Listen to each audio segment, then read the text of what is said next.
buenas noches con todos. Bienvenidos a este evento donde hablaremos acerca de las propuestas para el empleo juvenil. Centraremos esta conferencia en presentar y en debatir las propuestas que se impulsan desde el Foro Libertad y Prosperidad y desde el colectivo Jóvenes por el Empleo, que buscan fomentar la creación de empleos justamente para mejorar la calidad de vida de los jóvenes ecuatorianos. Como siempre, agradecerle a los diferentes aliados estratégicos que nos permiten llevar a cabo estos eventos. Primero al Instituto Ecuatoriano de Economía Política, al Jóvenes por el Empleo, a la Fundación Nauman Países Andinos y a la Fundación Atlas Network. Para iniciar estas conferencias, daremos primero inicio de unas breves palabras de Sara Nieto. Ella es representante de la Fundación Nauman Países Andinos. Sara, muy buenas tardes. Carlos, buenas tardes. Jorge, Marcelo y todas las personas que nos están viendo, buenas tardes. Muchas gracias por estar otra vez con nosotros. Como saben, la Fundación Fredrik Naumann para la Libertad es una fundación política alemana con presencia en 60 oficinas a nivel mundial. Nos dedicamos a la promoción de valores liberales y formación política.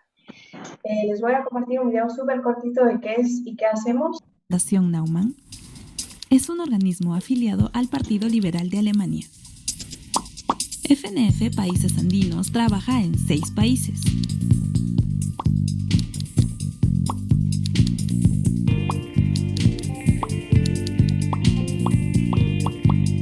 Trabajamos en distintas áreas.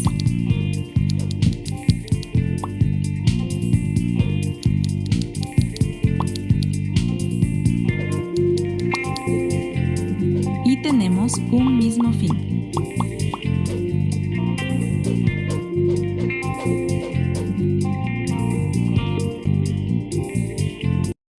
Bueno, una vez más, muchas gracias por estar aquí con nosotros y gracias a Marcelo, Jorge y a...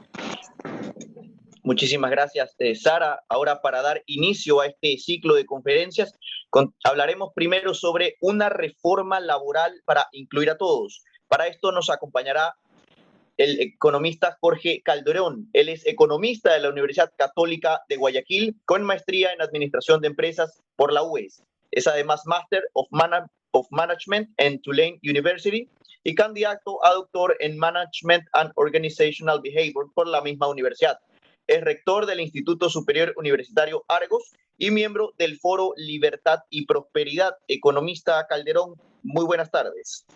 Muy buenas tardes, Carlos, Sara, Marcelo, Danilo, un gusto saludarlos y a todos también que nos están escuchando en esta transmisión. Realmente muy complacido por la invitación y gustoso de poder compartir propuestas, temáticas y discutir más que todo lo que tanto se necesita en nuestro país.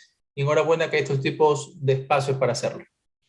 En este sentido, el Ecuador, como todos conocen, ha sido seriamente afectado por la pandemia del COVID. Ya de por sí traía una situación de desempleo de carácter estructural, difícil de apalear. Las distintas propuestas o alternativas que los diferentes gobiernos han aplicado no ha podido resolver el problema como tal de fondo.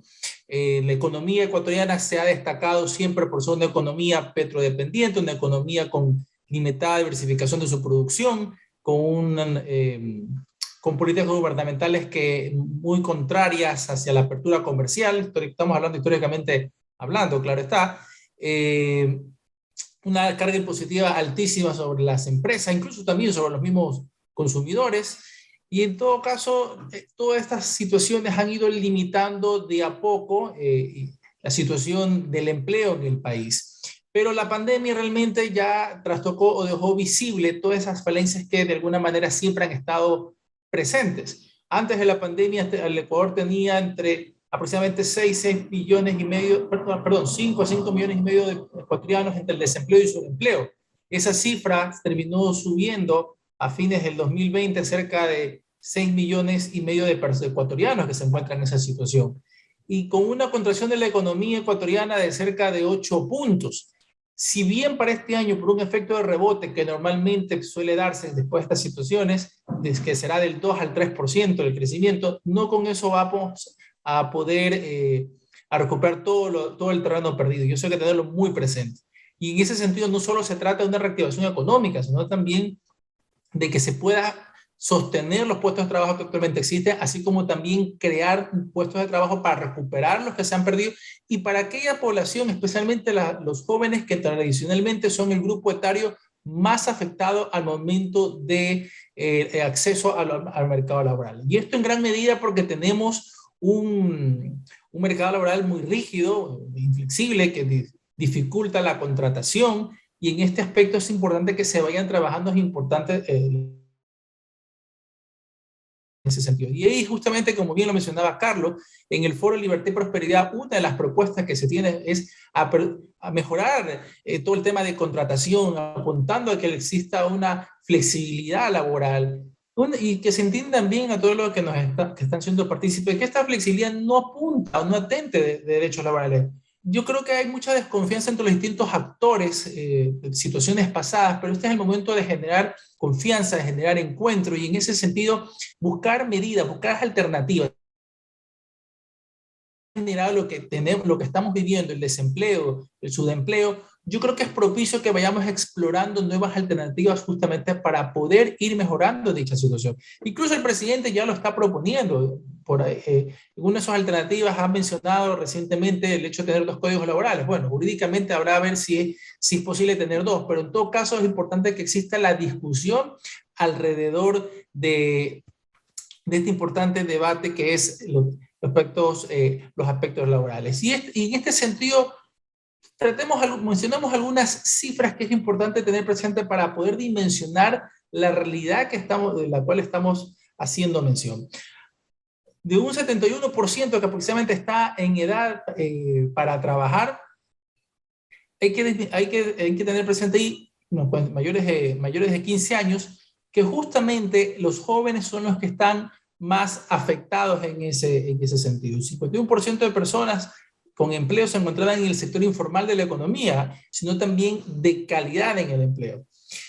Un 5.8% de la PEA, que equivale a aproximadamente unas 476,000 personas, se encuentran desempleadas, según los datos del INEC, y de esa cantidad, el 62.8% está entre 15 a 35 años, y los jóvenes son los que tienden a ser mucho más afectados ahí.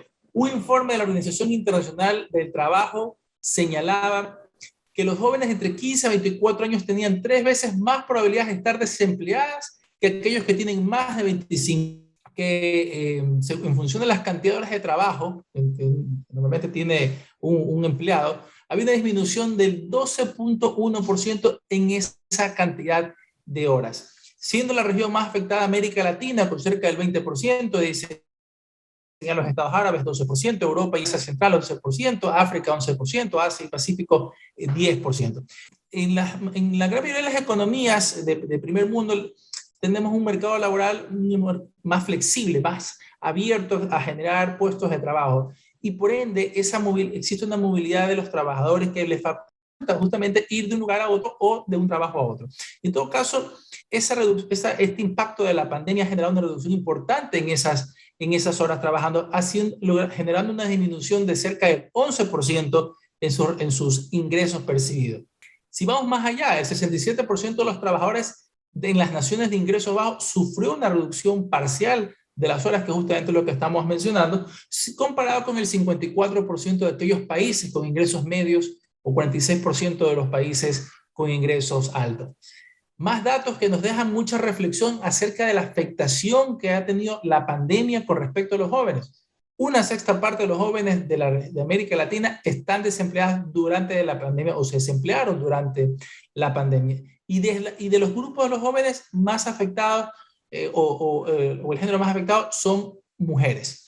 Se estima que 6 de cada 10 personas menores de 29 años se han estancado desde que empezó la pandemia, y que aquellos que pudieron conservar su puesto de trabajo han visto cómo su jornada, les decía, se ha reducido aproximadamente en un 23%. Y cabe destacar también que algo que va de la mano con esta afectación en la pérdida de puestos de trabajo es la deserción escolar, que muchos jóvenes se han visto en la necesidad de realizarlo puesto que ante la falta de ingreso, ante la falta de cobertura tecnológica y demás factores, han tenido que abandonar los estudios para poder justamente aportar a sus hogares. Entonces, la pandemia no solo tiene una afectación presente en el desempleo, sino también que si no se soluciona con políticas adecuadas, esta afectación va a estar también en el futuro, porque los jóvenes, al estar desertando, no se están preparando lo suficiente, adquiriendo las competencias, conocimientos, habilidades, destrezas para poder enfrentar los retos del futuro. Entonces, si nosotros empezamos a ahondar en qué sectores justamente están más afectados los jóvenes, son los sectores como los servicios, lo que es entretenimiento, alimentación, hotelería, entre otros, donde justamente, como todos lo sabemos, la pandemia ha golpeado más fuertemente y por ende justamente los jóvenes. Pero también trae muchas implicaciones. Y de estos datos que hemos estado hablando generalmente en América Latina, ¿qué ha pasado en el Ecuador justamente? Los jóvenes vieron disminuir su capacidad de empleabilidad en un 6%, el subempleo incrementó en ellos en un cerca de un 28%, de tal manera que la afectación está ahí. ¿Qué está haciendo o qué puede hacer el gobierno a través de política pública o los distintos actores sociales, políticos, económicos, de cara justamente a poder brindar soluciones? Bueno, primero es determinando cuáles son esas causas que genera ese fenómeno estructural del desempleo que vive el Ecuador. Y sin duda son justamente, como mencionamos, las políticas del gobierno, la legislación laboral, los sindicatos, incluso también desde el punto de vista de la educación, la formación insuficiente o inadecuada que tiene nuestra población económicamente activa, que no tiene todas las herramientas justamente para poder salir adelante o poder desarrollar su potencial. Estamos en una educación en gran medida memorística, que no le permite desarrollar otras cualidades del individuo. Y de ahí que hay que potenciar o buscar que las instituciones de educación superior puedan ampliar su oferta académica de cara justamente a que pueda existir una generación de puestos de trabajo, y no solo en cantidad, sino en calidad. E incluso teniendo muy claro cuál va a ser la base de desarrollo de nuestro país, que va a generar esa prosperidad económica, esa estabilidad social tan importante. Y eso se consigue, como mencionamos, a través del empleo, del desarrollo de competencias, del generar un espíritu empresarial en los jóvenes. Y esto no quiero decir que aquellos médicos, aquellos abogados no puedan emprender, lo pueden hacer. De ahí que es importante que se tomen aspectos de carácter transversal en la educación y formación de los jóvenes para que puedan obtener oportunidades laborales o ellos generen oportunidades laborales. Yo creo que ese talento humano va a ser vital, va a ser importante de cara a ir superando de a poco los problemas que sufrimos como país a consecuencia de la pandemia o que los mismos se han agudizado.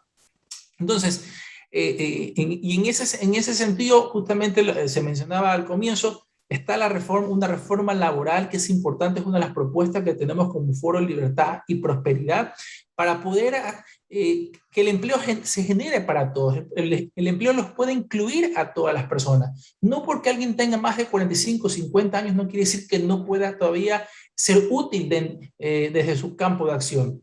Pero sin duda, los jóvenes, hay una tarea titánica para poder justamente generar los puestos de trabajo, para que ellos puedan insertarse, para que ellos puedan justamente aportar al país.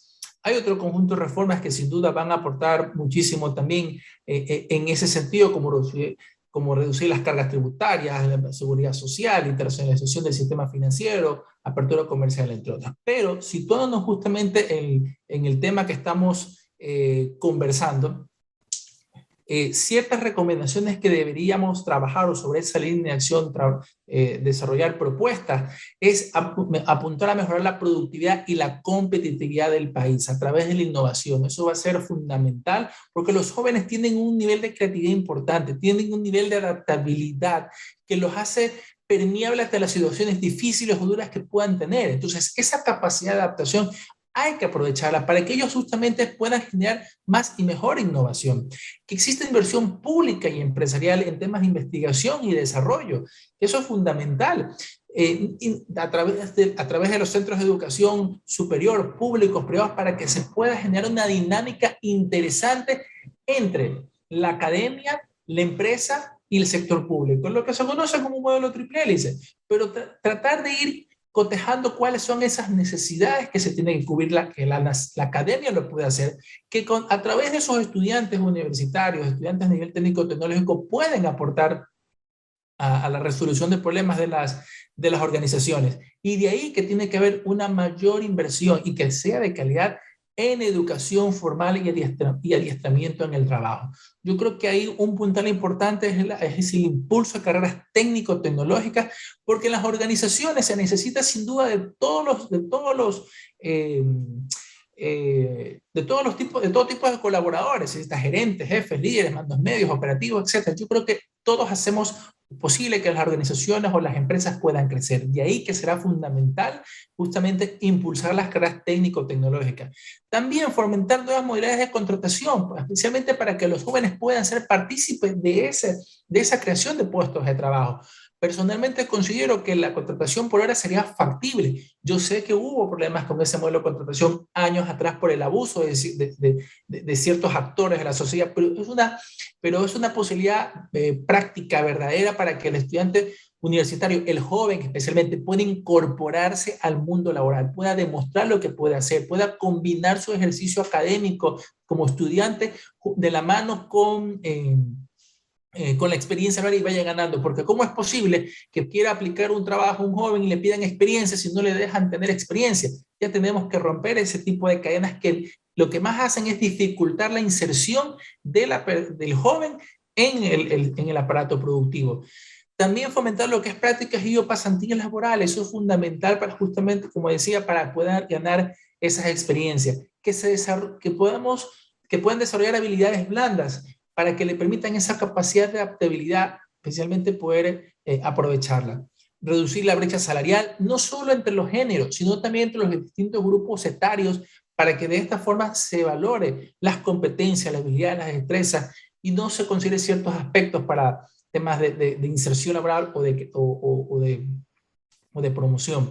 Generar encadenamientos productivos también es fundamental entre micro y pequeñas empresas con las medianas y grandes empresas a través de estímulos tributarios o a través de mecanismos que permitan esos encadenamientos de tal manera que aquel emprendedor, microempresario pueda garantizar que la demanda de sus productos, de los servicios que te está ofreciendo. ¿Y quiénes son los que más tienden a emprender? Son los jóvenes, justamente.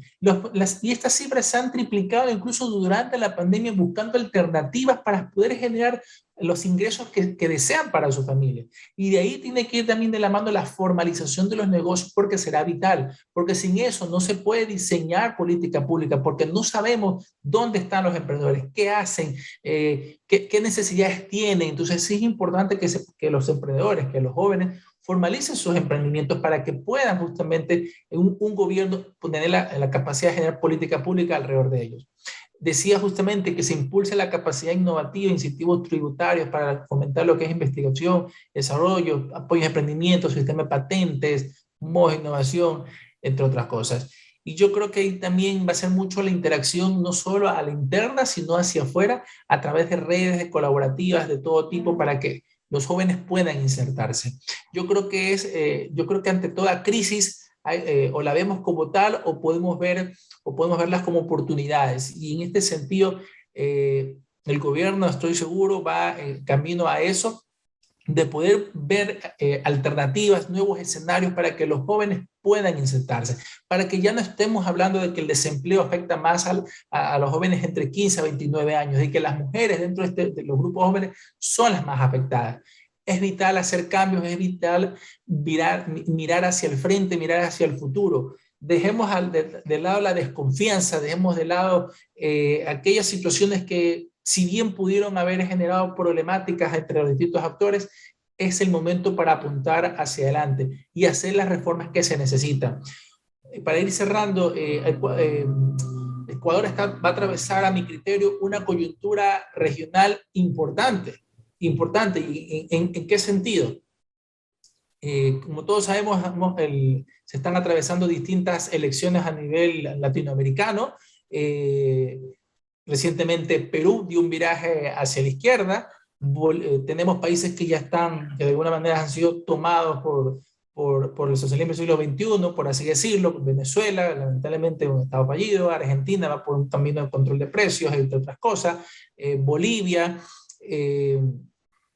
en caso de Chile, probablemente gane una izquierda más radical en las elecciones que son en noviembre. Colombia se enfrenta a ese reto el próximo año, que tal vez Gustavo Petro gane. Brasil. ¿Y qué países y si nosotros vamos eliminando esos o descartando esos países, ¿cuáles quedan? Queda Ecuador, queda Uruguay y queda Paraguay. Tres países cuyos gobernantes son proclives a la apertura comercial, al fomento de libertades. En el caso de Paraguay, yo también lo descartaría porque por su situación geográfica y su limitada infraestructura no tiene una capacidad de competitividad importante como sí lo tendría Ecuador y Uruguay. Entonces, yo creo que se viene un momento para el Ecuador interesante en el cual, aplicando las reformas que se necesitan, eso va a permitir que se genere la estabilidad jurídica necesaria, que haya un clima de inversión, que venga la inversión extranjera, y eso va a redundar en que los jóvenes puedan tener las plazas de trabajo que requieren y aspiran. Eso va a ser fundamental. Últimamente hay una propuesta incluso del ministro de Turismo, Olsen, para atraer a nativos digitales, a emprendedores, para que puedan establecerse aquí en el Ecuador. Yo creo que hay oportunidades, hay que saberlas reconocer, hay que saberlas aprovechar, pero eso sí, de una vez por todas, hacer las transformaciones que se necesitan para que se pueda reducir la brecha social, se reduzca la pobreza y especialmente los jóvenes puedan acceder a puestos de trabajo de calidad, que es lo que se requiere. Muchísimas gracias, economista. Antes de seguir con la siguiente charla, quiero nada más recordarles a todos que en caso de que tengas consultas o alguna inquietud, te invito a dejar tus preguntas y comentarios en la sección del chat para todos, y esto va para todos quienes nos están viendo en este momento. Ahora hablaremos un poco acerca de la propuesta de los jóvenes por el empleo. Para esto contaremos con su vocero, Marcelo Mejía. Él es estudiante del último semestre de la carrera de Economía en la Universidad Técnica de Ambato. Cuenta a su vez con estudios en filosofía y ha sido ponente en temas de desarrollo en congresos internacionales de filosofía y economía. Fundador del Club de Ciencias Económicas y Contables de la Universidad Técnica de Ambato y promotor y vocero del colectivo Jóvenes por el Empleo. Marcelo, muy buenas tardes. Bienvenido. Muy buenas tardes. Gracias, Carlos, por la presentación y también al economista Jorge Calderón por la acertada presentación que nos ha dado acerca de la situación actual del Ecuador y las propuestas que han presentado como un posible camino hacia un desarrollo mucho más estructural del empleo juvenil. Antes que nada, me gustaría comentar un poco acerca de la iniciativa de Jóvenes por el Empleo, que fue creada con el fin justamente de promover cierta capacidad de diálogo entre los estudiantes universitarios y el Estado, a fin justamente de encontrar las posibilidades de que se creen canales para la creación de empleo juvenil. En el año 2020, con el inicio de la pandemia, pues varios representantes estudiantiles tuvimos la oportunidad de reunirnos de manera virtual y promover justamente un espacio de diálogo en común que tenía como fin la creación de un colectivo que pueda impulsar líneas de diálogo con el Estado.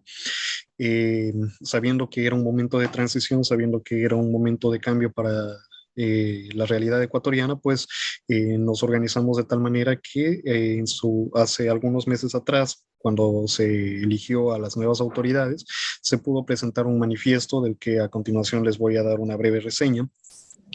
Pero fundamentalmente la iniciativa de Jóvenes por el Empleo es encontrar soluciones junto con otras organizaciones de manera colectiva para poder crear espacios en los que se pueda reflexionar y alcanzar justamente las diferentes oportunidades a través de las cuales nosotros podamos tener acceso a los oídos del gobierno.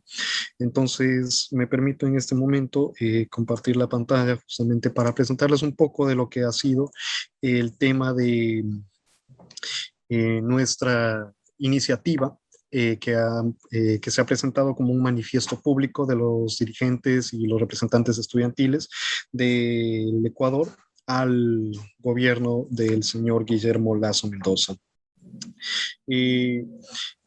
Como antecedentes, básicamente, pues ya lo informaba el economista Jorge Calderón, eh, tenemos una contracción económica sumamente marcada a partir del año 2015, que lo que ha hecho es reducir justamente el tamaño de la economía y generar en este sentido pues una alta tasa de desempleo.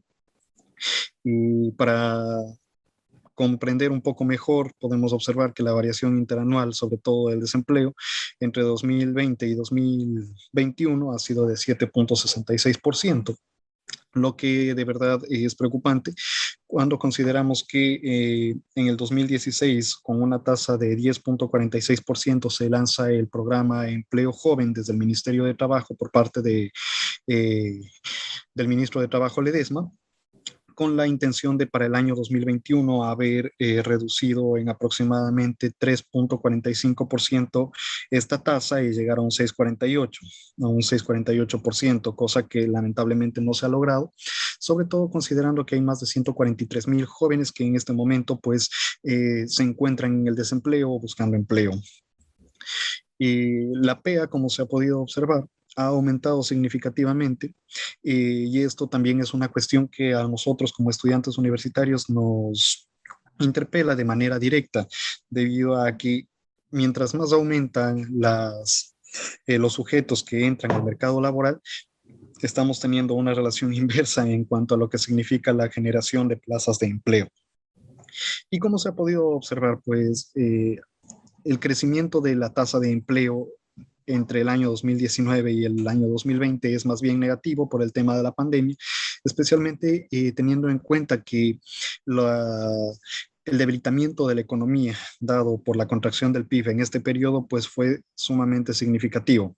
Sin embargo, para el mes de junio del 2021 se ha podido encontrar una variación positiva de un 5.39%, pero no es representativa para la situación como tal. El ENEMDU, que salió justamente para julio del 2021, nos presenta que la tasa de desempleo más alta que hemos podido encontrar hasta este momento en el último periodo ha sido la de mayo, con un 6.3%. Y es sumamente interesante pensar que de esa tasa, el 8.5% del total está concentrado en las zonas urbanas. Es por eso que justamente nosotros como estudiantes, como líderes universitarios, nos hemos propuesto a buscar alternativas junto con el Colegio de Economistas de Pichincha que puedan ser presentadas directamente al gobierno como opciones que sean viables, que sean aplicables para el contexto ecuatoriano, teniendo siempre en cuenta que en un proceso de diálogo, en un proceso de generación de espacios de diálogo para los diferentes sectores, pues es necesario tener claras las propuestas, ¿no? Entonces, nosotros hemos generado ciertas líneas clave para poder presentarlas dentro de nuestro pronunciamiento, entre las cuales está justamente la generación de esfuerzos comunes entre los sectores público, privado y comunitario, considerando principalmente que este es un gobierno que habla de un llamamiento hacia el encuentro. Nosotros nos hemos motivado a fortalecer esa idea y más que nada invitar al gobierno a que tanto la empresa pública, la empresa privada, el sector comunitario puedan generar mesas de trabajo en las que se pueda discutir acerca de este tema que es sumamente importante para nosotros como jóvenes. La generación de empleo, la posibilidad de tener las oportunidades adecuadas para nuestro desarrollo a nivel de experiencia laboral y sobre todo para aquellos jóvenes que están insertándose en el campo laboral por primera vez, pues depende mucho de las oportunidades que se tienen y más que nada de las posibilidades que existen, siempre teniendo en cuenta que hay un proceso de inserción que tiene que estar dado de manera ordenada y estructurada. Y de eso depende mucho el diálogo, ¿no? Entonces nosotros hemos planteado justamente como se señalaba ya previamente, un proceso de reforma laboral desde diferentes frentes. En este caso, pues la aplicación contundente de la ley del emprendimiento, teniendo en cuenta especialmente el hecho de poder generar contratos, como se había especificado, que puedan ser flexibles y que puedan ser viables no solo para el empleador, sino también para el empleado como un incentivo para que las empresas que están naciendo puedan contar eh, dentro de su capital humano con principalmente personal joven que facilite desde su experiencia, desde sus conocimientos continuamente adquiridos, la creación no solo de innovación que puede haber desde este sector, sino también el sostenimiento, porque el emprendimiento en el Ecuador pues tiene normalmente un corto tiempo de vida y lo que buscamos justamente es que eso pueda expandirse. También se ha hablado de la generación de contratos eventuales sin ningún tipo de recargos que puedan generar problemas, sobre todo a los empleadores en el momento del finiquito del contrato, de la finalización del contrato. Esto debido a que justamente, o sea, los costos en los que suelen incurrir los empleadores se tornan más bien una desmotivación para ellos en el caso de que deseen mantener o deseen finiquitar inmediatamente los contratos eventuales, ¿no? También se había considerado la flexibilidad laboral dentro de la organización de las empresas para poder tener de una manera consensuada un aporte digamos, significativo en este caso respecto al servicio brindado por los empleados hacia el empleador.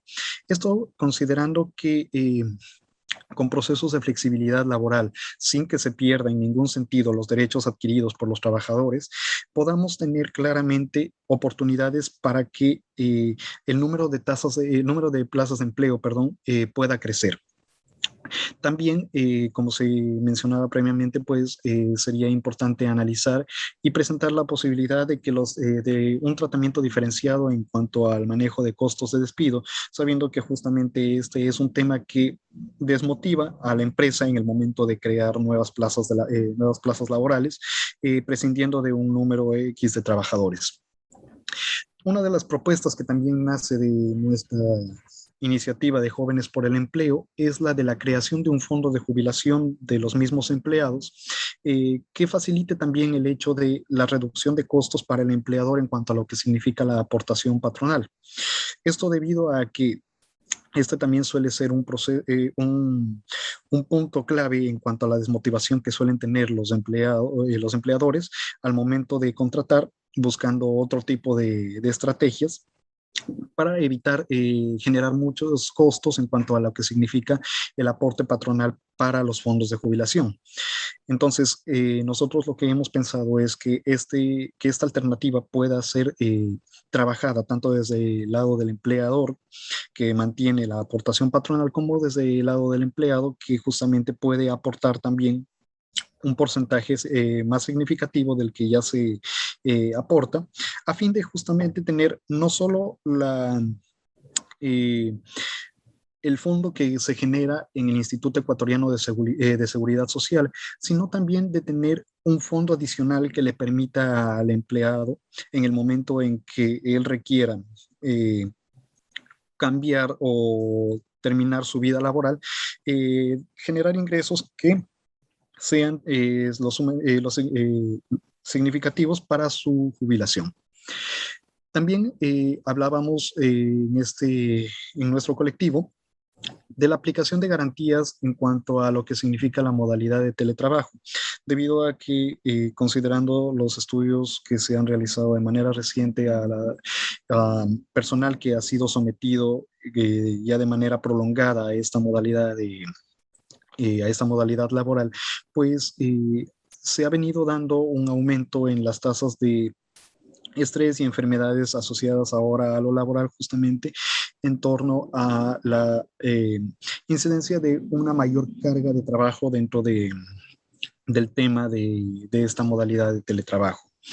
Finalmente, en el caso, en el aspecto de la reforma, pues habíamos hablado de una flexibilización en cuanto a las modalidades de aportación personal al IES, considerando que puede tenerse en cuenta la creación de este fondo de jubilación como un aparato paralelo para considerarse como un generador de ingresos adicionales en cuanto a lo que significa el poder proporcionar ingresos en el momento en que la vida laboral del empleado termina.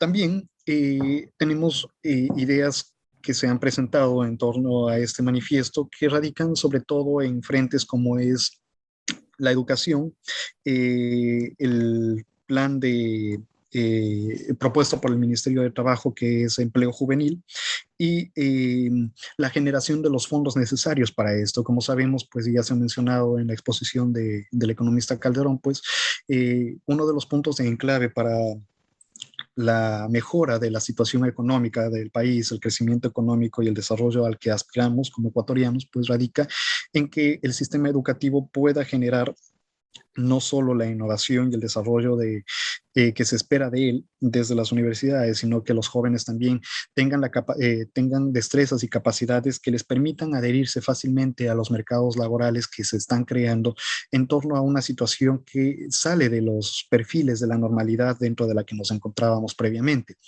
Entonces, la inversión estatal en educación, y en este caso en educación superior, pues tiene que ser uno de los puntos sobre los que tiene que enfocarse el gobierno para poder, a nuestro parecer, mejorar la capacidad de empleo que pueda darse, no solo a nivel competitivo dentro de los jóvenes que salen a buscar una plaza de empleo, sino también en el sentido de que, como se decía, pues se pueda emprender, se pueda generar nuevas empresas, nuevos emprendimientos que faciliten justamente el hecho de que los jóvenes puedan aportar a la economía de manera independiente. Y para ello, pues, es necesario contar con determinadas habilidades, con determinadas capacidades que faciliten que esto suceda. También se había propuesto justamente un replanteo en el cambio al presupuesto del programa Empleo Juvenil, que en este momento, pues al 2020 está bordeando los 3,3 millones de dólares, esperando que aproximadamente 60,000 jóvenes puedan ingresar a este programa, pero es una suma realmente minúscula considerando las altas tasas de desempleo a nivel del grupo etario considerado entre los 15 y los 30 años, sabiendo que en este caso, pues cada año aumenta esa tasa. Pensar que 3,3 millones de dólares justamente no son suficientes, pues junto con el Colegio de Economistas de Pichincha se ha desarrollado un programa en el que, una propuesta en la que se pueda aumentar por lo menos a aproximadamente entre 20 y 25 millones de este programa, y eso pueda aumentar el número de plazas generadas para el empleo juvenil. En este caso, pues la idea radica en que el Estado justamente asuma una parte del costo que representa el trabajador joven para la empresa, y de esta manera, pues, esto se convierta en un incentivo para las empresas y así generar nuevas plazas de empleo. Y finalmente, pues, como una de las soluciones que habíamos visto dentro del análisis realizado por los jóvenes universitarios, pues estaba el garantizar los fondos a partir de un proceso de presión fiscal ordenado. En este caso, considerando que la recaudación fiscal pues ha disminuido en tiempo de pandemia y ha sido significativamente contraída la economía del Ecuador, pues la generación de nuevas tasas de empleo obviamente va a producir un efecto contrario, lo que permitiría también que en ese sentido, si acaso se da la oportunidad de mantener con ciertos incentivos fiscales a las empresas, pues la recaudación tributaria genere los fondos necesarios para poder financiar tanto el aumento de la inversión en educación superior, que en este momento bordea aproximadamente los 1.106 millones de dólares, después de un recorte sumamente significativo que hubo entre el año 2019 y 2020. Y además de eso, pues la generación de este fondo que puede permitir a aproximadamente 120,000 jóvenes anualmente con 20 millones de dólares, pues un proceso de inserción en el campo laboral desde los objetivos, desde las propuestas ya dadas en el programa de empleo joven propuesto por el Ministerio de Trabajo. En torno a todo esto, el colectivo Jóvenes por el Empleo, que se ha creado justamente para buscar este espacio de diálogo, pues ha lanzado un manifiesto, como se les comentaba, que ha llegado al Ministerio de Trabajo y a las autoridades en la Asamblea, y que aspiramos poder continuar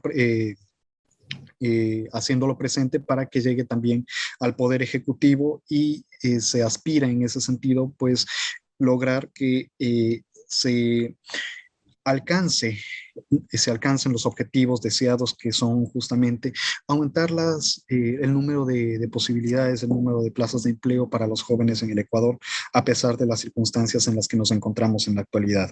Con un proceso ordenado, con un proceso que está enfocado sobre todo en el diálogo, pues esperamos que desde las diferentes alianzas, desde los enclaves estratégicos a través de los cuales tanto Jóvenes por el Empleo como otras organizaciones se han estado moviendo, pues se pueda promover directamente nuevas ideas, nuevas estrategias que fomenten la creación de nuevas plazas de empleo.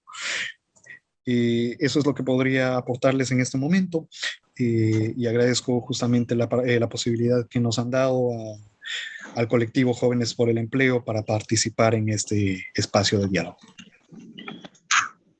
Muchísimas gracias a ti, Marcelo, gracias por esa interesante ponencia. Ahora vamos a abrir el espacio de foro de preguntas y respuestas para que todas sus dudas e inquietudes puedan ser respondidas por nuestros ponentes. Para esto contaremos con la moderación de Claudia Furiati. Claudia, muy buenas tardes.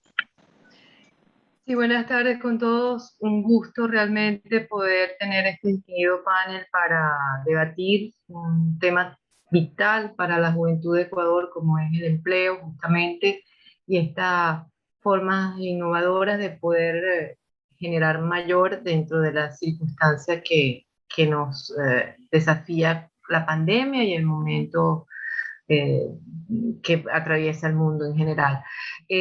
Tenemos acá algunas reflexiones por vía Facebook y además preguntas que iremos leyendo que se están formulando en el chat de preguntas y respuestas, y además nos invitamos igualmente tanto por una y otro canal a hacer otros planteamientos. El primero va dirigido a ambos, cada uno con su perspectiva. Por favor, indicar, Andrés Vélez dice, desde el gobierno se ha hablado de enviar una ley paralela al Código Laboral. ¿Cuál es su opinión sobre esta alternativa? ¿Les parece adecuado para impulsar la creación de empleo o se debería reformar directamente el código? Adelante, primero vamos con Jorge Calderón y después con Marcelo. Gracias. Gracias, Claudia. Mira, justamente en la exposición lo mencioné, el gobierno plantea otro código laboral. No soy jurista, no me quiero meter en esa parte de la validez o no. Yo me iría más que todo porque existe un cuerpo legal robusto que realmente incorpore las normativas, lo que se necesita hacer ahora. Es un código laboral que ya tiene décadas y que no va de la mano con lo que está pasando ahora, desde la modalidad de trabajo, contratación, etcétera, no habla de teletrabajo, en fin.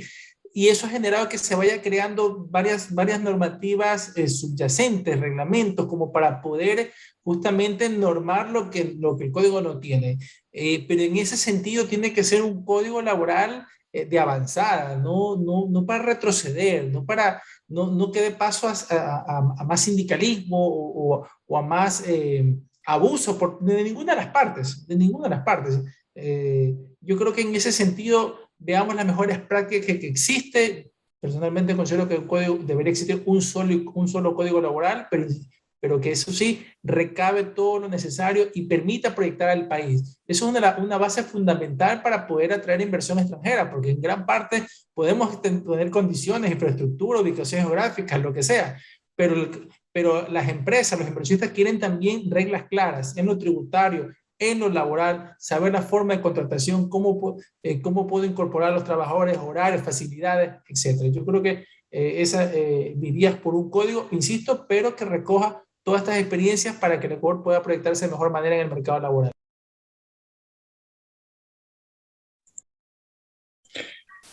Y bueno, en el caso de tener un código paralelo, pues como sabemos, los problemas que se crearían estarían dados sobre todo por la confusión que podría existir entre los aspectos jurídicos que podrían manejarse de un lado y de otro, ¿no? Entonces, complementando lo que decía el economista Calderón, justamente robustecer y adaptar a las necesidades actuales que existen en la economía ecuatoriana al código de trabajo que ya existe, pues favorecería justamente a un ordenamiento en el proceso de mejora la legislación laboral.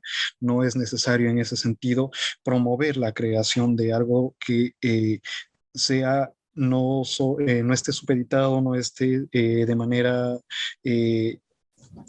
subordinada, sino más bien que va a estar en paralelo. Entonces lo que generaría eso es más que nada confusión y en eso pues en ese sentido lo único que nosotros tendríamos es que ver a conveniencia, ¿no? A qué nos regimos, si al código que existe o al código que se está planteando. Entonces no habría un avance en cuanto a materia jurídica en ese aspecto. Entonces, la solución más práctica y la más económica, incluso si hablamos en ese sentido, es adaptar lo que ya se tiene a una realidad en la que las cuestiones son diferentes, en las que la situación ha cambiado rotundamente, pero no con la necesidad de crear algo totalmente distinto y ajeno, sino más bien con la posibilidad de adaptarlo a una realidad que ya conocemos y de la que ya hemos experimentado.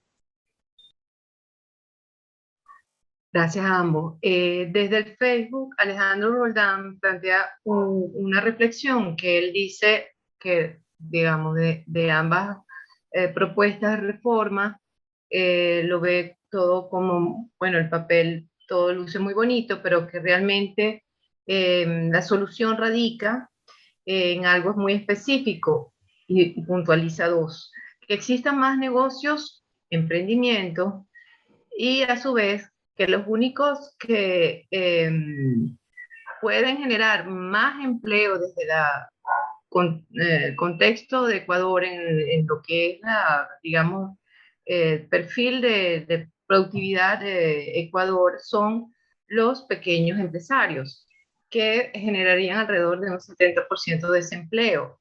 Luego nos indica que justamente para él la figura del emprendedor es la que estaría marcando la diferencia en lo que deviene de Ecuador post pandemia.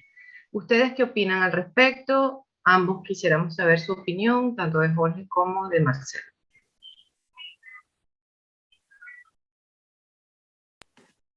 Marcelo, si te gusta para ir alternando y que tú empieces. Perfecto, muchas gracias, Jorge.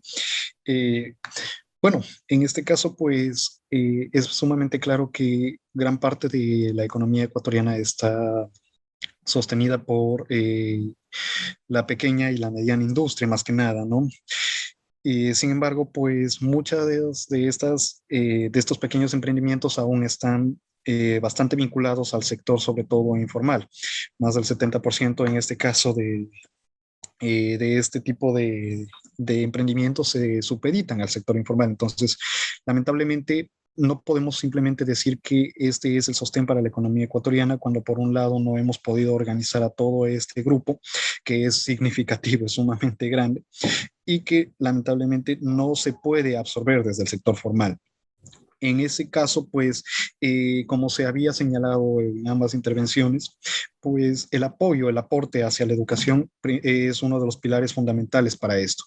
Desde las universidades, desde los centros de investigación, la creación de innovación, de tecnología, de aportes que permitan un desarrollo ordenado y sostenible, pues impulsan no solo a que los pequeños emprendedores tengan las garantías necesarias en cuanto a conocimiento y habilidades para poder desarrollar un emprendimiento adecuado. Eso no significa solamente que puedan ofrecer algo nuevo al mercado, sino que también tengan las posibilidades de que en un proceso ordenado puedan presentarse como parte del sector formal. Eso también significa que necesitamos reducir en ese sentido la cantidad de trámites y la burocracia que existe de por medio para poder absorber desde el sector formal a tantos emprendedores que necesitan incorporar sus empresas o que están brindando empleo desde la pequeña y la mediana industria, pero que lamentablemente en este caso, pues, al tener tantas desventajas para incorporarse al sector formal, pues no terminan de hacerlo. Si podemos considerar desde ese aspecto que crezca o que pueda mantenerse y que en ese sentido, o sea, no se dependa estrictamente de una planificación central o de una absorción total de este tipo de propuestas por parte del Estado, pues es maravilloso, pero la idea es que en ese sentido se tengan también las facilidades dadas por el Estado para que los emprendedores, para que las nuevas oportunidades de empresa puedan calar directamente sin la necesidad de que haya un exceso de burocracia y que más que nada, pues, los incentivos que aporta el gobierno sean significativos para generar a nivel de educación nuevos emprendimientos con creatividad, con desarrollo y con innovación.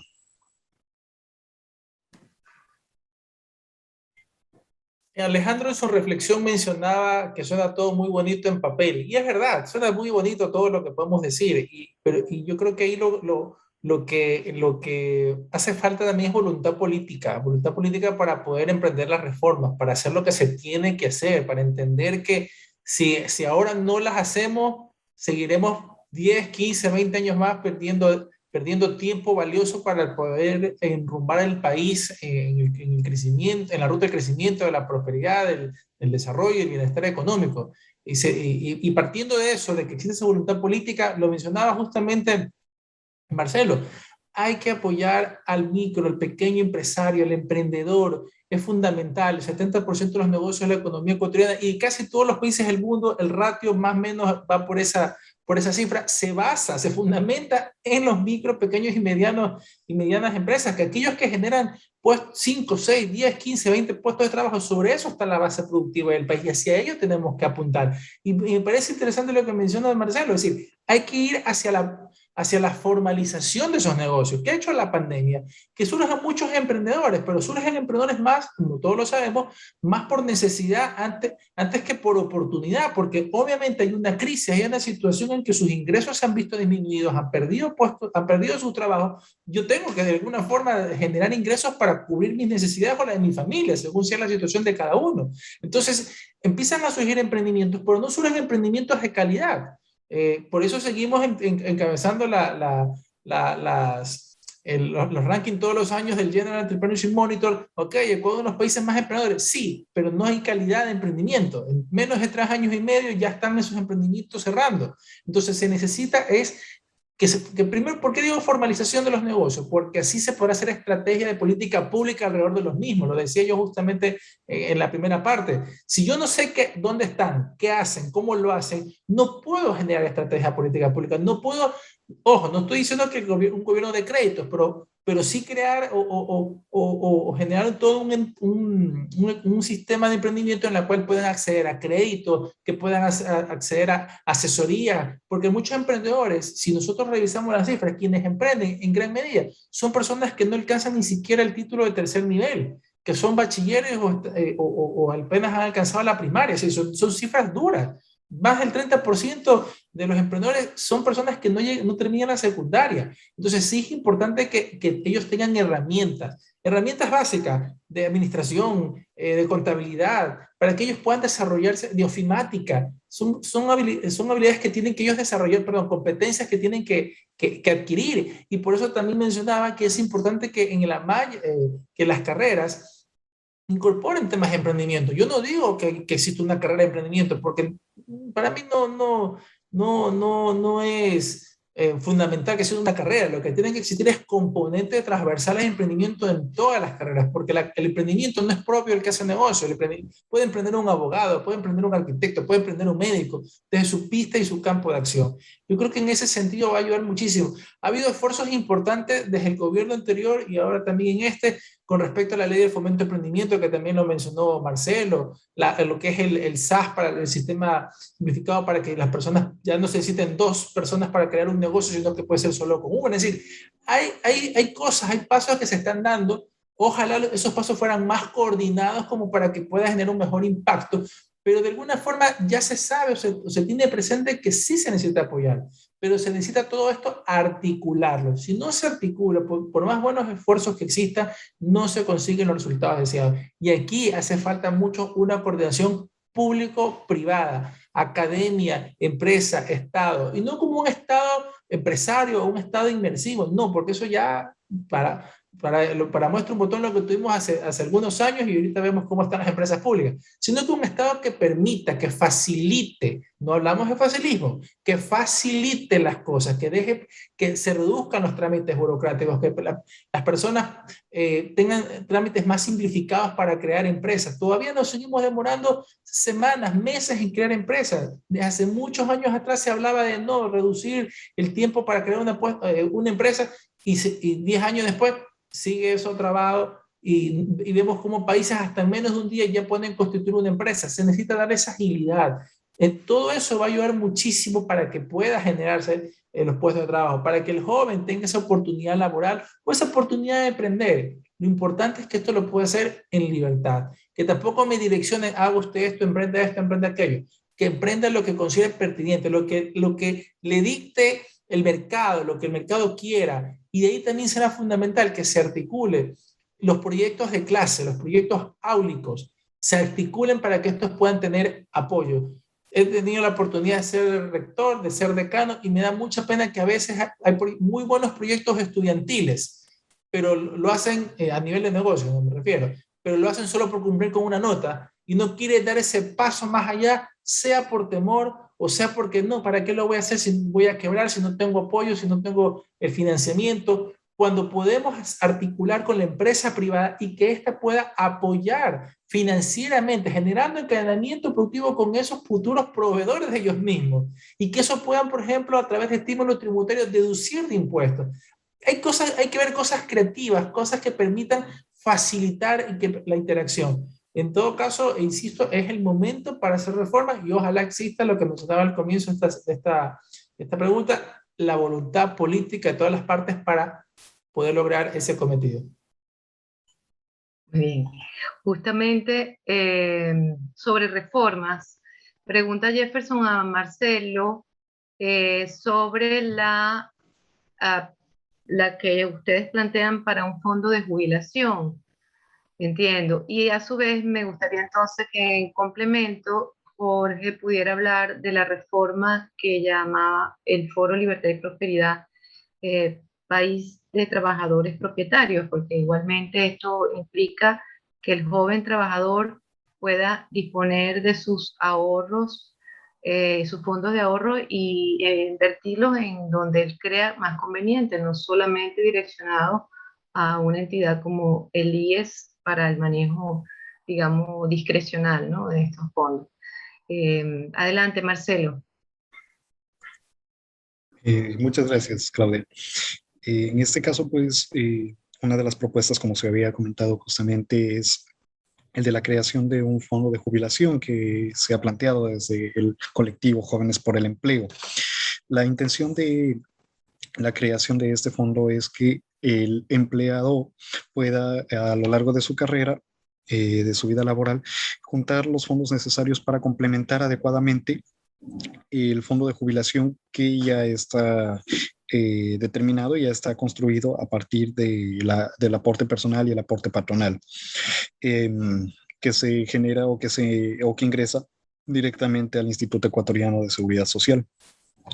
La intención que se tuvo en principio para considerar este proceso fue justamente que en muchos de los casos, pues, debido a determinadas circunstancias, este fondo patronal a veces puede perderse o puede haber sido mal llevado, lo que lamentablemente ha creado, pues, conflicto entre empleado y empleador, y que finalmente ha quedado en situaciones en las que el empleado ha sido el más afectado, pues no se ha aportado adecuadamente o no ha venido su empleador aportando continuamente, a la seguridad social y en especial a su fondo de jubilación. Pero con la creación de este fondo de jubilación, que es un aporte personal que hace cada uno de los trabajadores de una empresa, durante su vida laboral puede moverse entre diferentes plazas de empleo, incluso entre diferentes rubros, pero mantener justamente un fondo que le aporte, un fondo que le permita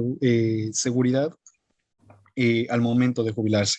No se ha establecido un porcentaje porque, como sabemos, las posibilidades son múltiples en cuanto a esto, la cantidad o la variación entre salarios también depende muchísimo de eso, pero tener un colchón en ese sentido es la idea principal de este fondo para poder, en el momento de la jubilación, tener un ingreso adicional totalmente líquido que puede estar manejado directamente por los empleadores y que en este caso pues pueda ser entregado como una eh, liquidación adicional, pero con el dinero propio del empleador, perdón, con el dinero propio que ha guardado el empleado, que ha ahorrado el empleado durante su vida laboral, a fin justamente de que no se tenga la necesidad en su momento de que el empleador tenga que aportar o tenga que generar directamente pues en un solo pago o en una sola intervención los fondos que a veces no dispone para la jubilación de sus trabajadores, ¿no? Es dinero propio de los empleados que se les devuelve en el momento en que culminan su vida laboral. Esa fue la intención y es básicamente cómo se ha pensado este fondo para la jubilación. Bueno, Interesante propuesta la que justamente menciona Marcelo, y ahí como mencionaba Claudia, una de las propuestas que el Foro de Libertad y Prosperidad tiene es justamente buscar una reforma urgente, profunda al instituto, lo que es la seguridad, no al instituto, a la que es la seguridad social en el país. Realmente el IES ha sido maniatado, sus fondos han sido tomados por los gobiernos anteriores a través de distintas triquiñuelas para acceder a sus recursos. ¿Y qué es lo que ha dejado ahí? Ese manejo político, ese manejo antitécnico de la seguridad social, que tengamos una seguridad social quebrada, una seguridad social que no brinda los suficientes servicios a sus usuarios activos, a los jubilados, y que las personas, que la gran mayoría de las personas que tienen la capacidad de hacerlo tienen que estar buscando aparte un seguro privado. ¿Qué mejor que tengamos la capacidad de elegir, la libertad para direccionar mis recursos a donde yo creo pertinente, me van a dar un mejor uso, me van a dar más beneficio de lo que espera? Entonces, de ahí que la propuesta justamente que pueda existir la seguridad, que la seguridad privada, la sociedad privada pueda competir con la pública, de tal forma que se abra, que puedan venir fondos de pensión. ¿Y esto qué es lo que va a generar? Va a generar que el usuario tenga más beneficio, que aquellas aseguradoras compitan para poder, a través de mejores servicios, a través de mejorar sus precios, compitan por atraer a ese usuario. Recordemos, tal vez nuestro público, por ser muy joven, no se recordará, pero allá por 2009, el entonces alcalde de la ciudad de Guayaquil, Jaime Nebot, propuso el seguro social municipal, y ante el simple anuncio de eso, a las siguientes 2-3 semanas, el IES redujo préstamos de los hipotecarios, mejoró las condiciones de los alquileres. En sí, solo ante el simple anuncio. ¿Qué será si hay una verdadera competencia? Y eso es lo que se busca. No se está buscando cerrar la seguridad social pública, no, para nada. Simplemente que el ciudadano tenga esa capacidad de elegir dónde quiero colocar mis recursos, dónde creo que me van a dar un mejor servicio.